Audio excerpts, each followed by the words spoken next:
On observe très visiblement le changement climatique en forêt de Swan, surtout vis-à-vis du hêtre. Donc dégarnissement des cimes, chute de branches, descente de cimes sont des phénomènes très récurrents. Au niveau global, on observe des canicules plus nombreuses, une sécheresse répétée, des pluies très intenses à certains moments, donc globalement un changement climatique observable.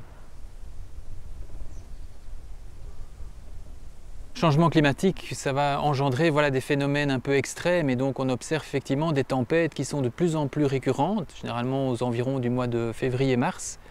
Donc plusieurs tempêtes peuvent se suivre l'une après l'autre et donc ça a des impacts réels sur la forêt, sachant qu'elle est déjà affaiblie avec le changement climatique et donc on voit de plus en plus de chablis, donc des hêtres qui tombent en forêt lors de ces épisodes de tempête.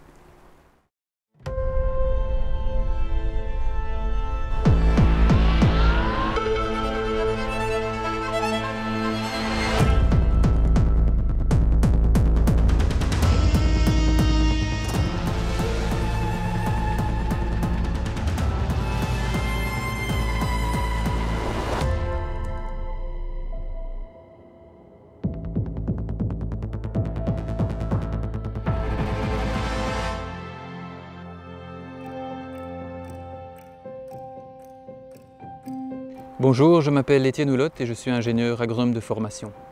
Je suis responsable du développement de la nature et de l'agriculture pour la région bruxelloise. Mes hobbies sont vraiment orientés nature, aussi bien au niveau du sport, vélo, randonnée, que conservation pure et dure de la nature, puisque je suis conservateur d'une réserve en région wallonne.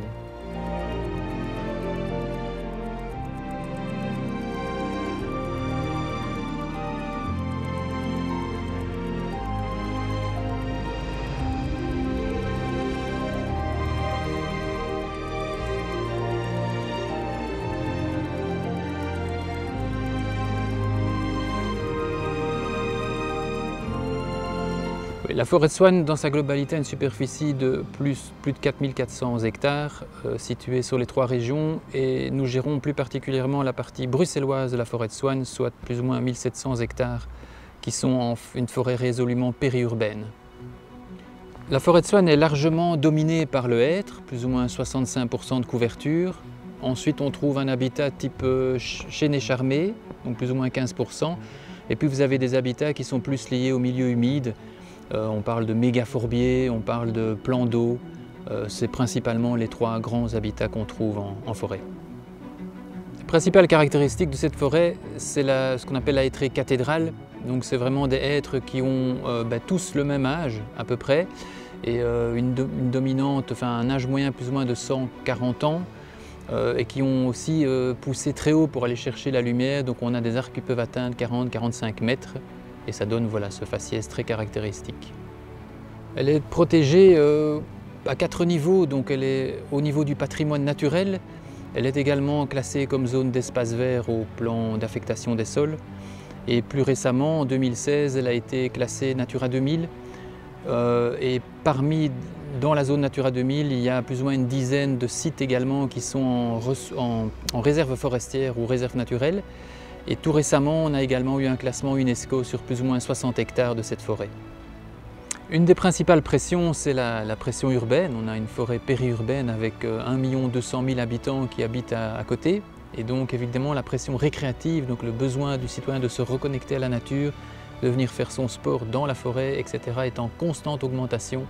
Et surtout dû au fait qu'on a eu l'épisode du Covid et le réchauffement climatique qui accentue cette pression. La pression immobilière est en augmentation. On voit le nombre de permis qui augmente sans cesse, surtout en zone de périphérie, donc en lisière de forêt.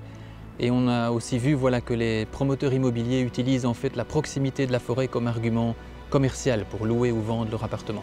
La pression est essentiellement liée à la mobilité. On est au cœur de la Belgique et donc le transit, tout passe par Bruxelles. Donc on a 2 axes qui coupent la forêt de Soigne en 4 morceaux et donc qui sont très fréquentés et donc ça occasionne effectivement des bruits, des nuisances très fortes au niveau sonore et également lumineuse, pollution lumineuse qui est très nuisible pour certaines espèces dont les chauves-souris. De façon assez anecdotique, on exploite plus ou moins la moitié de la capacité de production de la forêt.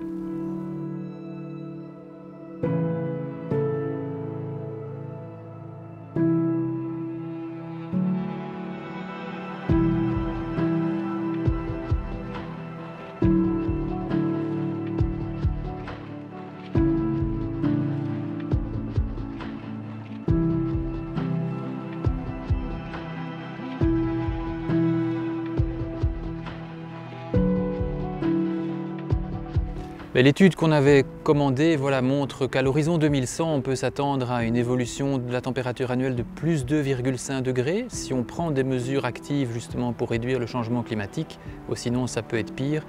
Mais clairement, depuis maintenant pas mal d'années, on remarque effectivement une augmentation des températures, des phénomènes de canicule qui sont très récurrents, des longueurs de canicule, donc l'intensité de ces canicules qui est vraiment assez forte. Donc tout ça montre le réchauffement qui est bien là. À nouveau, les scénarios qu'on prévoit pour 2100 prévoient de toute façon une diminution des précipitations de l'ordre de 4% annuel.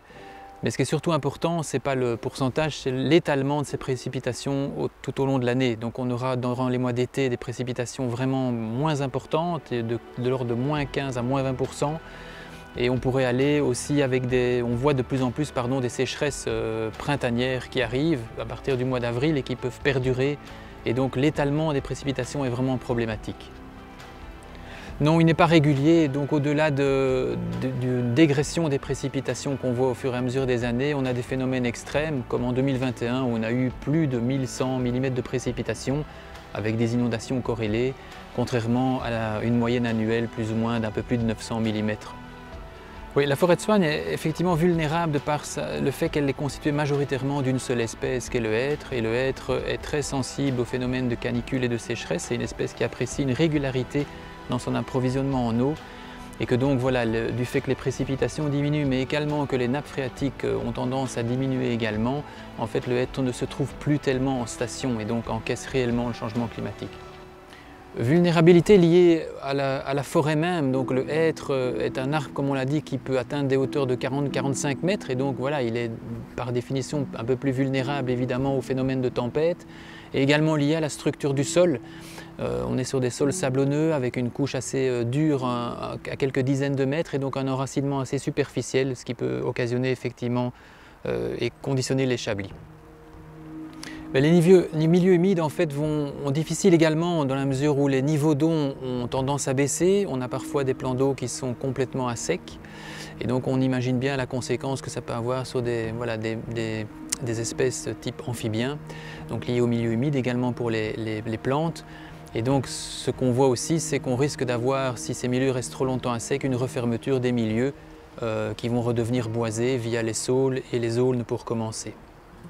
La vulnérabilité de la forêt de Soignes est accentuée par le fait que c'est une forêt 4000 hectares mais isolée du reste. Donc on a une forêt qui n'est pas en fait en liaison avec une autre forêt et qui plus est, elle est fragmentée, comme on l'a dit, avec 4 axes principaux qui traversent la forêt. Donc on a 4 morceaux. Et donc ces deux facteurs-là accentuent la vulnérabilité du fait qu'on a une difficulté pour la dispersion des espèces et le brassage génétique qui est lié. Les populations autour de la forêt sont, oui, de plus en plus impactées par le changement climatique. Donc on observe quelques degrés en plus systématiquement entre la forêt évidemment et la ville et surtout les zones les plus minéralisées. Donc on voit de plus en plus maintenant le phénomène d'îlots de chaleur et donc les personnes encaissent réellement des températures très élevées en période de canicule.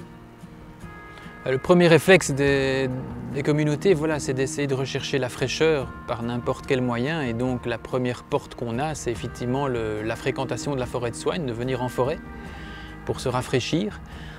Et que donc effectivement la fréquentation est en constante augmentation en forêt de Soignes.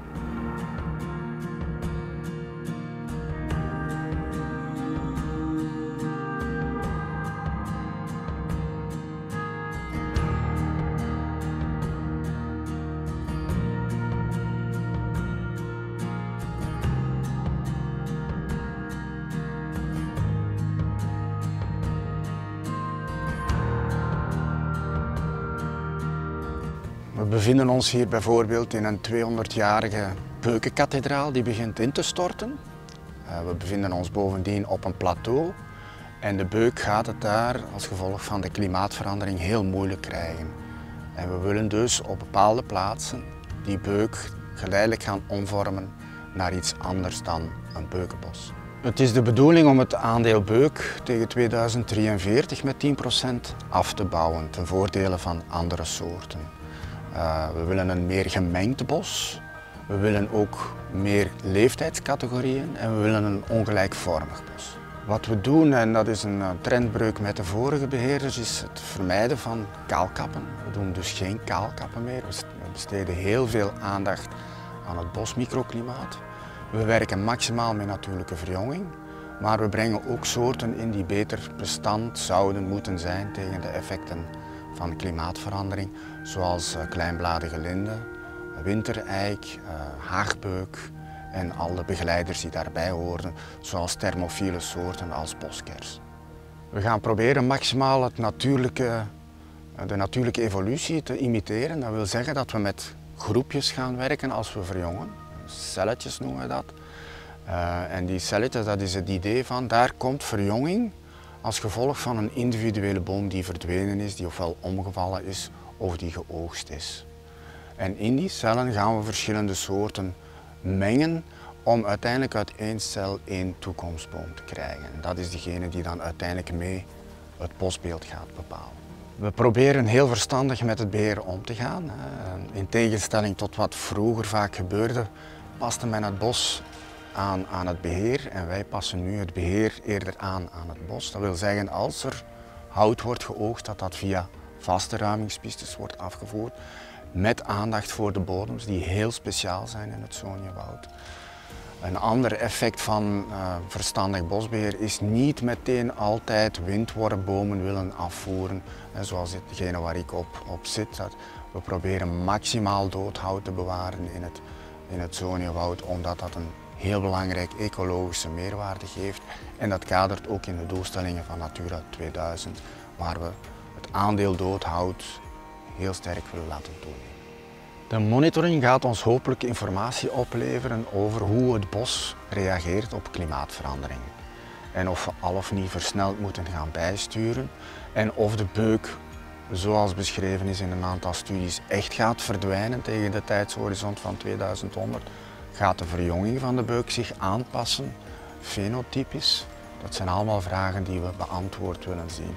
Mocht er iets fout lopen met de beuk, die nu nog 65% van de oppervlakte inneemt, dan kan het mogelijk snel gaan en moeten we ook snel kunnen reageren op het moment dat de monitoring ons vertelt, er is iets aan de hand.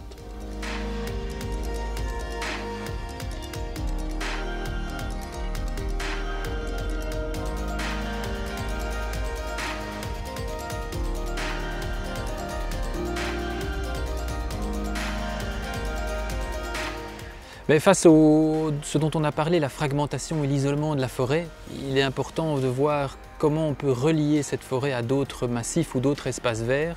Donc les reconnectivités écologiques, pour moi, ça c'est une véritable opportunité sur laquelle on doit investir. Et donc la région bruxelloise, au-delà de la protection de la forêt de Soignes, voilà un plan nature qui a été adopté en 2016. Et donc ce plan nature vise deux gros objectifs. Le premier, c'est la reconnexion du citoyen à la nature, ça c'est une chose. Et la deuxième, c'est vraiment de renforcer ce qu'on appelle le réseau écologique, donc les connectivités écologiques. Et donc on a un gros travail à faire de la forêt vers le centre-ville. Donc on va travailler beaucoup sur l'extension de la zone forestière vers le centre de la ville, en travaillant sur le réaménagement de certains espaces verts, le réaménagement de certaines voiries, etc. pour recréer ces connectivités forestières. Et après, on va travailler aussi sur le développement de deux autres sous-réseaux écologiques, comme on dit, tout ce qui est milieu lié à l'aquatique, donc au milieu humide, et les zones ouvertes du côté d'Anderlecht, qui sont d'autres types de milieux. Voilà, les actions de végétalisation et de gestion plus écologique qu'on fait vers le centre-ville, on apporte directement certains bénéfices pour les habitants. On va ainsi pouvoir recréer des espaces de récréation, de bien-être pour les habitants. C'est clair qu'on va permettre de diminuer les effets d'îlots de chaleur au niveau des quartiers fort urbanisés. Et également, on va diminuer tout ce qui est pollution, de l'air notamment. Donc on a résolument beaucoup de bénéfices qui sont amenés avec la végétalisation de la ville. Le principal avantage, c'est la reconnexion en fait, des espaces verts entre eux au niveau bruxellois pour permettre la dispersion des espèces notamment. Et le deuxième gros avantage, c'est de recréer ce qu'on appelle des zones tampons entre la ville et les espaces verts pour atténuer justement les pressions sur ces espaces verts. L'idée, c'est que le plan nature soit porté par d'autres entités, d'autres personnes que Bruxelles Environnement. Et donc on veut essayer de créer des ambassadeurs au niveau des communes, au niveau des autres administrations. Et donc essayer de faire en sorte que les personnes passent de plus en plus vers une gestion plus écologique et plus différenciée de leurs espaces verts, tout en en recréant de nouveaux. Et donc on va avoir d'autres partenaires dans le futur pour mettre en œuvre ce plan nature. Ne pas démarrer de zéro, s'inspirer surtout de ce que les autres personnes ont fait, les autres gestionnaires d'espaces similaires ont fait. On s'est beaucoup inspiré d'ailleurs de la forêt de la Massane et de leur plan d'action au changement climatique. Pour la démarche d'adaptation, je commencerai par des actions faciles qui sont inspirantes pour d'autres acteurs, comme ça ils pourront les mettre en œuvre aussi, et puis après passer vers les actions plus moyen-long terme.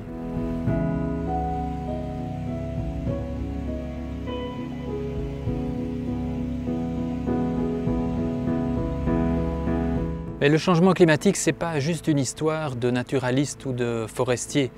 En ce qui concerne par exemple le massif de la forêt de Soignes, on est vraiment sur des multifonctionnalités et donc il faut essayer d'intégrer au plus vite les citoyens et tous les autres acteurs qui utilisent la forêt dans les concertations et le développement du plan d'action.